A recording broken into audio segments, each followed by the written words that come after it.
Muy buen día, jóvenes. Bienvenidos a Conciencia Histórica 2. Soy su maestra Alexia Giovanna Lara Yo, quien estará a cargo de impartirles esta asignatura. Y bueno, recuerden siempre tener a la mano todos sus materiales necesarios para poder trabajar. ¿Sale? Vamos a empezar. Progresión 1. Aquí vamos a ver la independencia de México. Vamos a comenzar, chicos, con el tema de la Revolución Francesa, antes de entrar de lleno al tema. Si bien la Revolución Francesa se da el 14 de julio de 1789, su pretexto de dónde se origina la revolución se da con el rey Luis XVI, quien es convocado o quien convocó a los estados generales para atender el problema tan radical que tenían en cuestiones de finanzas en todo el país. Entonces la asamblea tomó medidas radicales, sus integrantes declararon el fin de lo que era el feudalismo en ese momento y del absolutismo. El absolutismo es que nada más una persona controle todo, y proclamaron los principios de libertad, igualdad y fraternidad. Entonces, la asamblea desconoció al rey, a quien mandó guillotinar, y autoproclamó su propia autoridad. La Revolución Francesa dio como tal una transformación social profunda, y esta transformación social profunda, chicos, impactó en todo el mundo. De ella surgió la Declaración de los Derechos del Hombre y del Ciudadano, un documento que estableció la igualdad de todos los hombres ante la ley, ya que se afirmaba que los hombres nacen libres e iguales en derechos. Por eso es tan importante ver el tema de la Revolución Francesa. De ahí pasamos a la independencia de Estados Unidos. Si bien las 13 colonias eran una prolongación de la vida británica hacia el Nuevo Mundo, porque hay que recordar que Reino Unido tenía sus 13 colonias bien distribuidas en lo que conocemos los Estados Unidos, pero pues antes eran denominadas las 13 colonias. Jorge III, fíjense muy bien, despojó a las colonias de sus asambleas locales, dejándolas sujetas solamente al Parlamento de Inglaterra, en el cual los colonos no estaban realmente representados. Entonces, la filosofía política difundida despertó el creciente nacionalismo, y en Norteamérica dejaron de hablar de los derechos del hombre inglés para insistir en los derechos naturales del hombre en general, no los derechos que tenían en Reino Unido, sino los derechos del hombre en general, esos derechos naturales. Entonces, estas ideas reflejadas la Declaración de la Independencia, redactadas por Thomas Jefferson, que fueron publicadas en el 4 de julio de 1776, se vieron ahí reflejadas y se vieron plasmadas en esta Declaración de Independencia. Entonces, las 13 colonias se convirtieron en 13 estados independientes. La Constitución de 1787 estableció ahora sí que una república democrática, representativa y federal, aunque con respeto a los gobiernos locales de cada uno de los estados. Que también esto fue una pauta para entender también el tema de los derechos, el tema de la libertad y demás, que también es importante verlo previamente a hablar sobre el tema principal. También vamos a hablar de las reformas borbónicas. Si bien en Nueva España, el periodo que va de 1750 a 1810, se dieron las reformas borbónicas. Fueron medidas políticas de carácter religioso, culturales, económicas y administrativas emprendidas por la monarquía española en sus colonias y en sus dominios, que propiciaron que hubiese mucho auge económico de Nueva España y que trajeron como consecuencias muchos desajustes y problemas internos en la sociedad virreinal. El precursor de estas reformas borbónicas fue José de Galván, que fue un visitador de Nueva España de 1765 a 1771, y más tarde se convirtió en ministro de las Indias del 76 al 87. Y estas reformas borbónicas, ¿por qué fueron tan importantes? Porque hablaban de tener ciertas medidas en distintos ámbitos. En el económico, dar crecimiento a la metrópoli a través de la centralización administrativa, de la reestructuración dentro del comercio para acabar con los monopolios estatales. Acuérdense que el monopolio es que una persona rija todo, de reducir la producción de la manufactura de las colonias y de ir aumentando la extracción de las materias primas. Por otro lado, por ejemplo, en el ámbito político se dio mucho de lo de centralizar el gobierno y facilitar la gestión administrativa, ya que existían más de 100 alcaldías y corregimientos, y aquí es donde el rey ordenó en 1786 que la Nueva España se dividiera en dos intendencias. Por otro lado, en lo que fue en el ámbito político, el impacto fue mayor control de España sobre sus dominios coloniales, y aquí registró un paulatino desplazamiento español sobre los puestos que estaban controlados por los criollos en ese momento. De aquí pasamos a la invasión de Napoleón a la península ibérica. Si bien, debido a la invasión de la península ibérica por las tropas de Napoleón en 1808, se vino a suscitar una conspiración en España en contra del rey Carlos IV.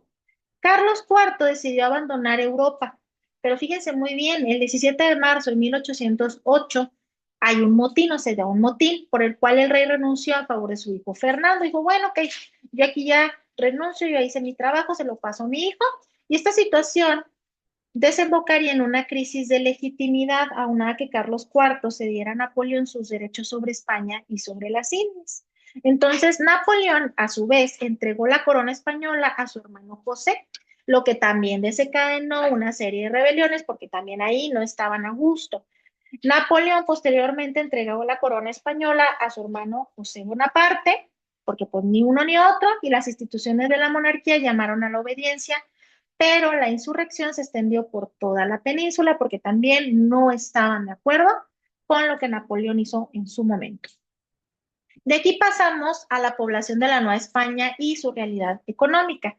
Si bien a principios del siglo XIX, la Nueva España tenía aproximadamente 5 millones de habitantes, pero solo unas pocas familias poseían el control económico. Por ejemplo, la Intendencia de Guanajuato, por mencionarles algunas. Las reformas borbónicas fueron las que beneficiaron solo a algunos sectores sociales. ¿Por qué? Porque incrementó mucho la presión fiscal, o sea, el tema tributario, lo que perjudicó a la mayoría que estaba integrada por indígenas y mestizos, quienes únicamente contaban con los productos de la agricultura para su subsistencia. Entonces, pues también ahí la gente estaba muy molesta. España y Nueva España estaban muy atrasadas en cuanto a la tecnología que se aplicaba en estas actividades económicas, ya que no se permitía la entrada de los adelantos tecnológicos que se habían desarrollado durante la primera revolución industrial en Inglaterra. Todo lo que se había hecho de avances tecnológicos en Inglaterra, todo eso no se permitía que entrara en España y en la Nueva España por las ideas que tenían hasta ese momento. Luego pasamos al golpe de Estado y las conspiraciones. Si bien la crisis política de 1808 fueron la causa que desencadenaría la guerra de independencia en 1810 en la Nueva España. O sea, en apariencia aquí no cambiaba nada porque se mantenía el virrey y la real audiencia, pero había mucha inquietud porque si el soberano estaba ausente, entonces, pues, ¿qué pasaba? ¿En dónde radicaba la soberanía? ¿O a quién se le debía la obediencia si el soberano estaba ausente? Entonces, ante esta situación surgieron dos partidos antagónicos o importantes. El Partido Europeo, por un lado, que lo conformaban los funcionarios y grandes comerciantes, que tenían un portavoz en la Real Audiencia y quería que la sociedad siguiera igual, es decir, que no hubiese reformas hasta que el heredero de la corona ocupara el nuevo trono. Pero por otro lado tenían el Partido de los Criollos, que eran ricos de clase media y que eran aliados con el Ayuntamiento de México. Y ellos opinaban que había llegado el momento de hacer reformas políticas sí o sí en ese sentido. Entonces aquí se da la conspiración de Valladolid. Fíjense muy bien, en 1809 se publicó un pasquín que llamaba a los americanos a proclamar la independencia, un llamado a la independencia, cuya autoría era el grupo insurgente descubierto en Valladolid, hoy Morelia, Michoacán. Y ese mismo año, un grupo encabezado por José María García Obeso y los criollos José María Izázaga y Mariano Michelena, que eran los representantes de este movimiento. En mayo de 1810, el obispo de Michoacán, Manuel Abad y Queipo, mandó una representación a España para comunicar a la regencia sobre una posible insurrección de que se querían levantar. Aseguraba que en toda América y en especial en la Nueva España se gestaba una insurrección general, porque ya las personas estaban bastante molestas. Luego surge la conspiración de Querétaro, que fue descubierta en septiembre de 1810. Entre los grupos que la conformaban, en primera instancia era el corregidor de Querétaro, José Miguel Domínguez y su esposa José Ortiz de Domínguez, quienes eran los anfitriones de las reuniones del grupo insurgente del Bajío, y los oficiales criollos Ignacio Allende, Ignacio Aldama, Mariano Abasolo y Miguel Hidalgo, que era el párroco de la Congregación de Dolores. Debido a su descubrimiento en la madrugada del 16 de septiembre de 1810, Miguel Hidalgo convoca a sus feligreses, a aquellas personas que eran fieles a él, en defensa del reino de los gachupines que querían entregar a los franceses en contra de la opresión y de los tributos tan exacerbados que se tenían en ese momento. En pocas semanas, pues esa insurrección se extendió rápidamente. Con el grito de Dolores, ahora sí que inicia el proceso de independencia que culminó el 27 de septiembre de 1821 con la entrada del ejército trigarante a la Ciudad de México. Aquí se da el inicio del movimiento. ¿Cuál es el inicio y las primeras acciones? En septiembre de 1810, Hidalgo y Allende inician la resurrección. Se dan éxitos en Zacatecas y Llanos de Apán, pero se da el fracaso en Oaxaca. Hidalgo empieza a decretar abolición de tributos, de esclavitud y distinciones entre castas. ¿Qué es abolición? Que se quiten, que se radiquen. Y una propuesta de un congreso con representantes de todas las ciudades. Y luego también en el ámbito de organización política y conflictos internos, se da una institución de peninsulares, gobiernos propios en ciudades conquistadas. Hay un tema de violencia en Guanajuato, en la Lóndiga de Granaditas, y con todo esto se reduce mucho el apoyo popular porque la gente empieza a tener cierto miedo, se dan ciertos desacuerdos entre Hidalgo y Allende sobre estrategias y sobre la toma de Ciudad de México. En cuanto a avances y retroceso insurgente, se dio la derrota en Aculco, que es una reorganización que se dio en Valladolid y Guadalajara. Para 1811 se da la derrota en Puente de Calderón, donde Hidalgo huye, es capturado en Acatita de Bajal y ejecutado en Chihuahua junto a otros líderes importantes. La continuación de la lucha sigue, los realistas ganan en Zitácuaro, sitio de Cuautla con grandes bajas. Calleja organiza ciertas milicias urbanas y rurales. Y Morelos, por otro lado, empieza con la abolición de la esclavitud y los tributos, la devolución de tierras y gobiernos propios, que es súper importante. Y Ignacio López Rayón habla sobre elementos constitucionales en 1812. ¿Qué elementos constitucionales? La defensa de la religión católica, el tema de la soberanía popular, el tema de los derechos del ciudadano, a que se hable sobre apertura comercial y autogobierno en nombre de Fernando VII, por mencionarles algunos de los elementos constitucionales más importantes hablados en 1812.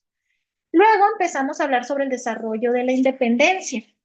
Y esto comienza con la Constitución de Cádiz en 1812, que es convocada por las Cortes de Cádiz en 1810. Un tercio de diputados pues eran americanos. Básicamente, ¿qué establecía esta Constitución? Soberanía nacional, que se hablara de derechos ciudadanos y limitar el poder del rey y del virrey, o sea, que no pudieran hacer todo lo que ellos quisieran. Aplicando a España desde septiembre de 1812 con elecciones para ayuntamientos y diputaciones provinciales y excluía a población de origen africano. Luego llegan las acciones de Morelos que se dan de 1810 a 1815, donde tiene victorias en Chilapa, Izúcar, Cuautla y Oaxaca, pero tiene fracasos también en Acapulco y en Puebla, no todo eran victorias. Convocó Morelos el Congreso Anáhuac en 1813 en Chimpalcingo, donde presentó Sentimientos de la Nación, Independencia Total, donde se hablaba de la abolición de la esclavitud y diferencias de castas, gobiernos de americanos y defensa de la religión católica. Luego llega el Congreso, proclamó independencia el 6 de noviembre de 1814 y se promulgó la Constitución también insurgente. Morelos posteriormente fue capturado y ejecutado en 1815, terminando el gobierno constitucional insurgente. Luego llega el periodo de debilitamiento insurgente que se da de 1816 a 1819. El virrey Ruiz de Apodaca ofreció indultos, es decir, perdón a varios líderes y pues los aceptaron en ese sentido. Hubo mucha resistencia insurgente que estaba muy desorganizada, los realistas atacaban comunidades simpatizantes y había mandos militares regionales con gran autonomía. Luego llega un contexto liberal en España para 1820. ¿A qué se debe esto? Pues hubo una rebelión liberal que obliga a Fernando VII a restablecer la Constitución de Cádiz. Las Cortes emiten decretos anticlericales, o sea, es decir, el fin del fuero eclesiástico, reducción de diezmos, abolición de órdenes religiosas y de la Inquisición, de la Santa Inquisición, que era la que perseguía a las personas que estaban en contra del gobierno. Y en Nueva España, parte de la élite europea intenta desconocer la Constitución con la conspiración de la profesa.